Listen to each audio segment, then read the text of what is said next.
Voilà. Donc maintenant, on va donner la parole à Parole de vie. Et puis, Parole de vie, quand il va prendre la parole, il y a Oustaz Kamara à côté. Voilà. Donc, Parole de vie, bonsoir. Bonsoir, bonsoir tout le monde. Donc, t'écoutes. Alors, moi je suis chrétien, je pense que tout le monde le sait, vous me connaissez, et du coup, moi je vais plutôt vous convaincre que Mohammed n'est pas un vrai prophète, en partant de la Bible. Je vais donner l'argument, et puis si vous voulez, je donnerai les versets. En fait, dans la Bible, il n'y a de prophète que jusqu'au Messie. Après l'arrivée du Messie, il n'y a pas de prophète, si ce n'est ce qu'on va appeler des prophètes chrétiens. Et Mohammed ne s'inscrit pas dans l'église, il fait pas partie de l'église, il n'est pas chrétien, Mohammed. Donc c'est pour ça qu'il ne peut exister, après le Messie, aucun prophète, si ce n'est des prophètes chrétiens, comme on l'entend dans Éphésiens 4:11. Ça c'est mon argument, soit vous objectez, soit j'avance les versets, c'est comme vous voulez.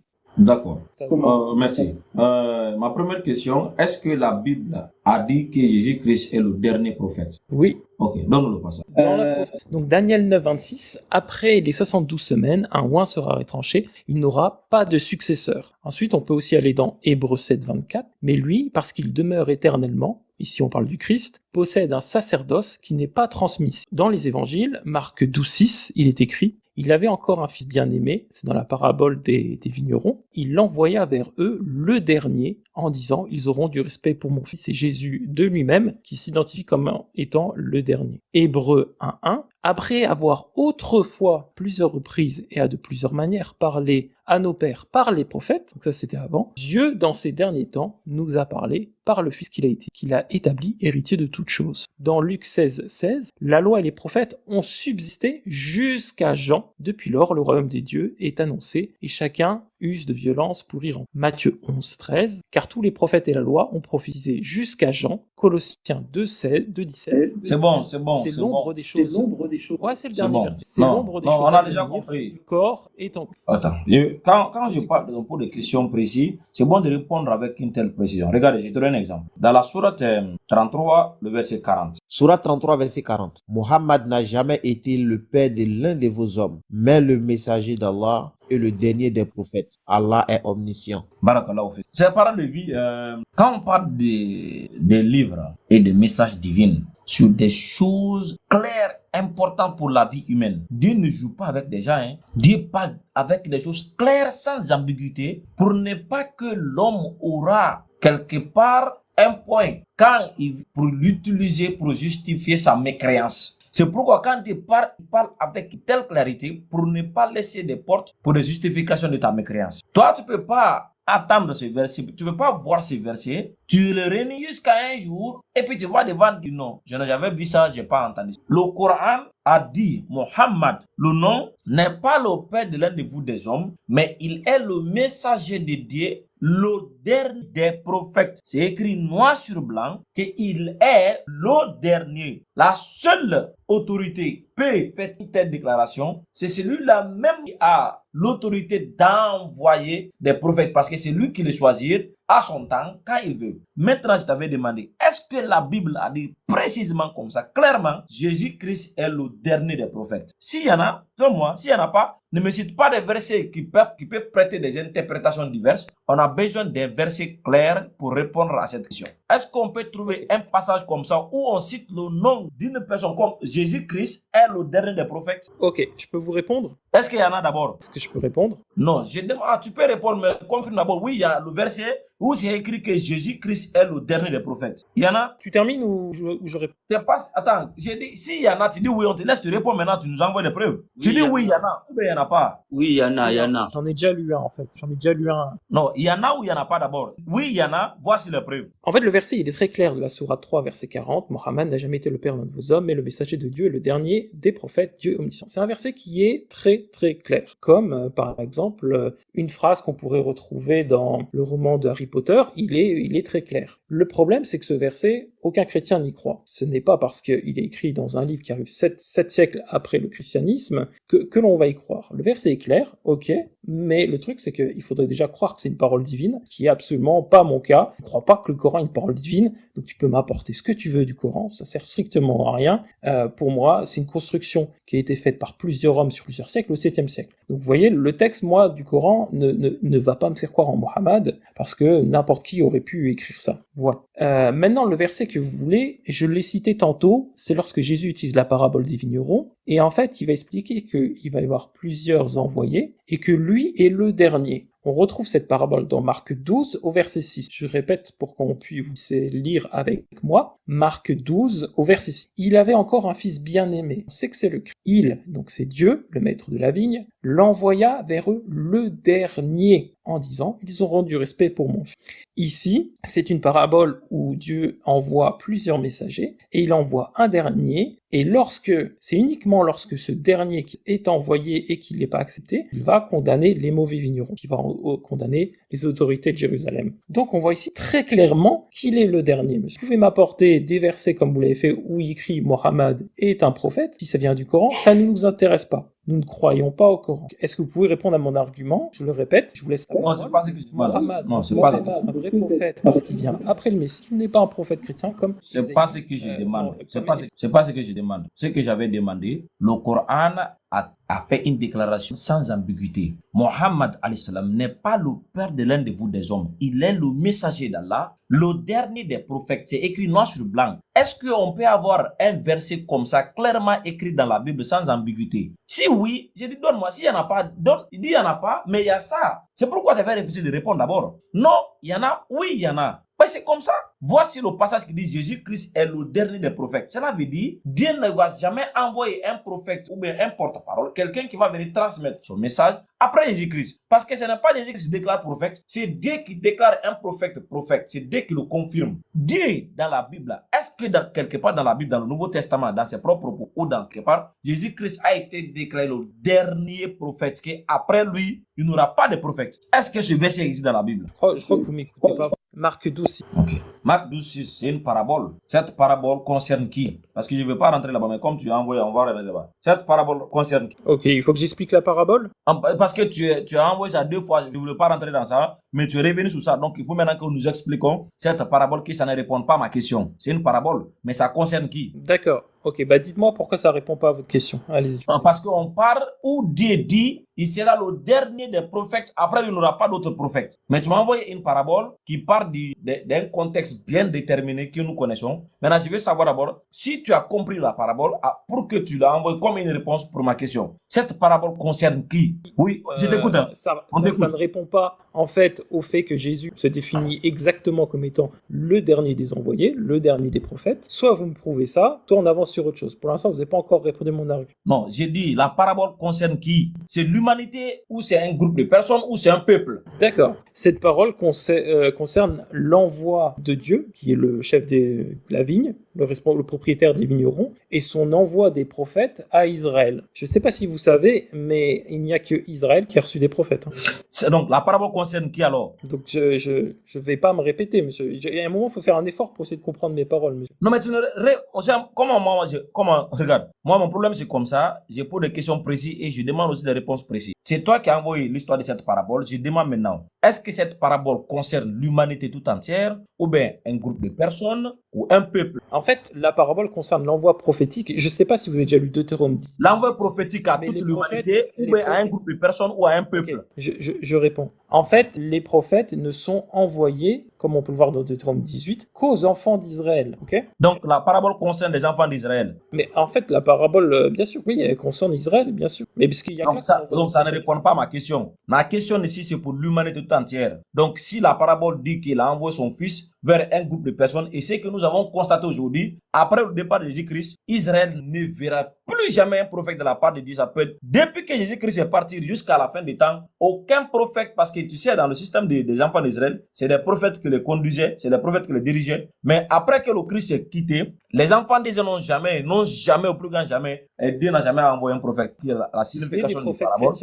Je ne parle pas de chrétien, j'ai dit à mon frère, il ne faut pas mélanger le sujet. Je dis prophète chrétien. Quel prophète chrétien? Éphésiens 4:11, entre autres. Quel prophète chrétien? Agabus. Un nom de prophète chrétien, Agabus.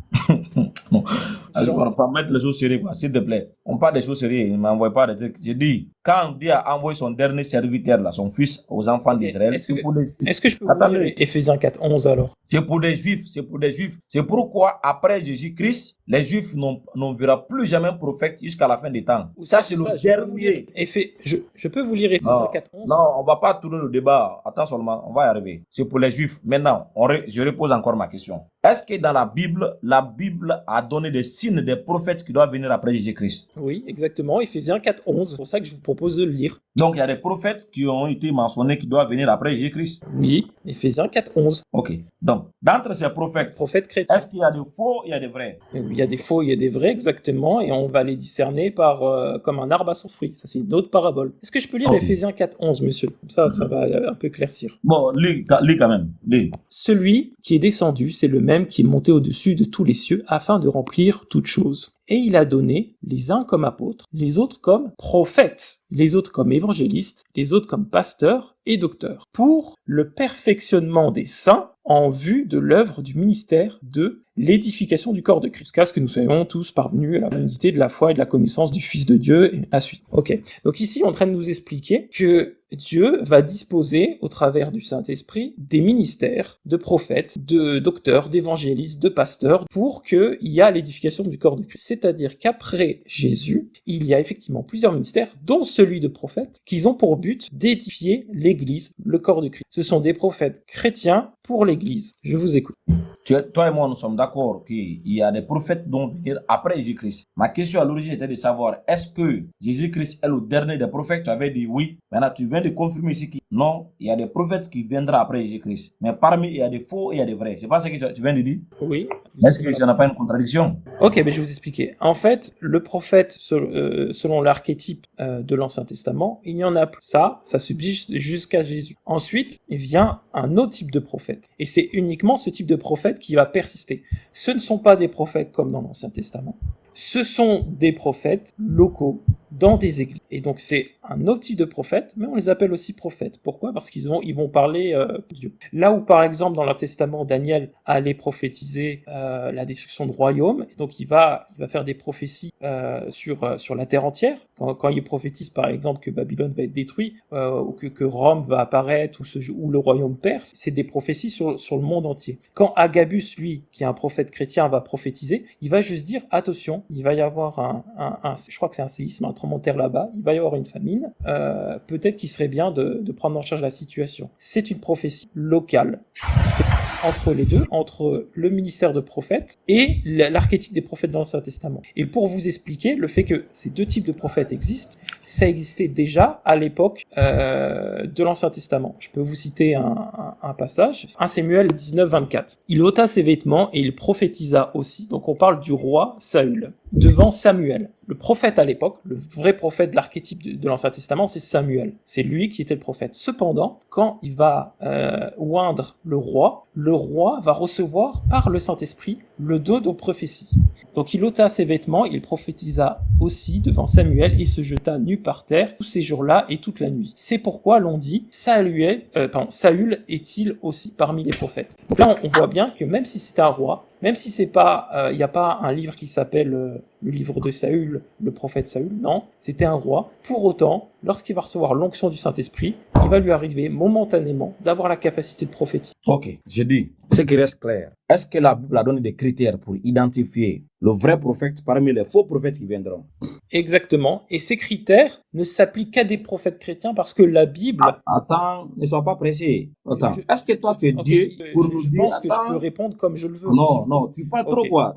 Les questions Si, précises là, j'ai pas besoin d'explications de 5 minutes. C'est simple comme ça. Est-ce que la Bible a donné des critères pour identifier le vrai prophète parmi ces faux prophètes? Oui, maintenant tu nous laisses on présente des critères. Qu'est-ce que tu veux expliquer encore? Ça existe, non? D'accord, dans ce cas-là, si vous voulez pas de mes explications, je vous laisse. Non, il n'y a pas d'explication. C'est une C'est dans simple- Deutéronome 13, ça Après le existe. Messie, Deutéronome 13, si ce ça n'est des existe. prophètes chrétiens. Ok, Je vous ça c'est une partie. C'est une partie. Maintenant, Deutéronome 13. parce que selon le livre de Jean, l'épître de Jean chapitre 4, le verset 1, tu peux lire là-bas, parole de vie. Ah, je suis là, je veux pas vous couper, donc réfutez-moi, j'ai fait une démonstration, je vous écoute. Non, je dis l'épître de Jean, chapitre 4, le verset 1 à 3. Tu peux lire? Alors, moi, soit vous me donnez la parole et je dis ce que je veux, ok, soit vous me donnez pas la parole et vous avancez. D'accord. Ok. Ici, la Bible a posé une condition. Il dit de ne pas croire à n'importe quel esprit. D'autres termes, de ne pas croire à n'importe quel prophète. Parce que le mot prophète était synonyme ici pour esprit. Maintenant, mais la Bible a dit mettez tout prophète à l'épreuve pour voir s'il vient de Dieu. Donc, le prophète qui ne confesse pas que Jésus-Christ, Jésus est le Christ, est l'antichrist. Celui qui ne confesse pas que Jésus est le Christ qui est venu en chair est l'antichrist.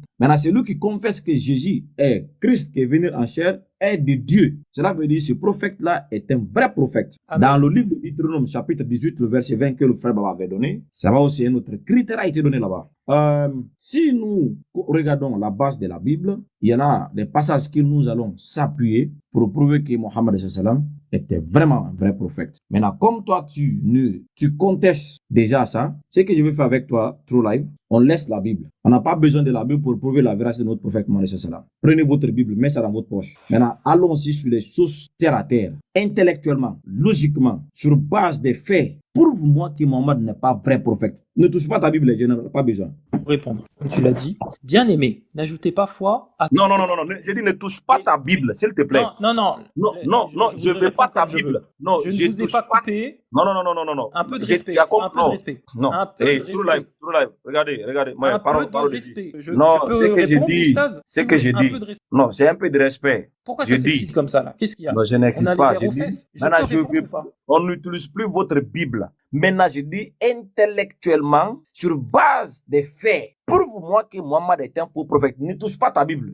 Moi-même, je ne touche plus ta Bible. Je ne vous ai pas coupé. Cela veut dire Je Mohammed réponds sera comme je vrai veux. prophète sans votre Je Bible. réponds comme je veux. Merci. Donc, 1 Jean 4. Bien aimé, n'ajoutez pas foi à tout esprit, mais éprouvez les esprits pour savoir s'ils sont de Dieu. Car plusieurs faux prophètes sont venus dans le monde. Reconnaissez à ceci l'esprit de Dieu. Tout esprit qui confesse Jésus-Christ venu en chair est de Dieu. Et tout esprit qui ne confesse pas Jésus n'est pas de Dieu. C'est celui de l'Antéchrist dont vous avez appris la venue et qui maintenant est déjà dans le monde. Ok, ça c'est intéressant. Ça c'est Jean 1 Jean 4. Et quand il dit vous avez déjà entendu parler de l'Antéchrist, c'est parce que dans 1 Jean 2, il en a déjà parlé. Avant de lire 1 Jean 4, on lit 1 Jean 2. Et 1 Jean 2, il est écrit « Qui est menteur? Sinon celui qui nie que Jésus est le Christ. Celui-là est l'Antéchrist. Qui nie le Père et le Fils. Quiconque nie le Fils n'a plus le Père. Quiconque confesse le Fils a aussi le Père. » Et nous, on sait très bien que dans le Coran, Allah est trop glorieux pour s'attribuer un fils. La pensée islamique, c'est que Dieu n'est pas Père. Ils sont en train de dire et le Fils et le Père. C'est pour ça que là, quand vous parlez des prophètes de 1 Jean 14, c'est exactement les mêmes prophètes qui sont dans Éphésiens 4:11. Des prophètes qui servent à l'édification du corps de Christ. Et certainement pas des prophètes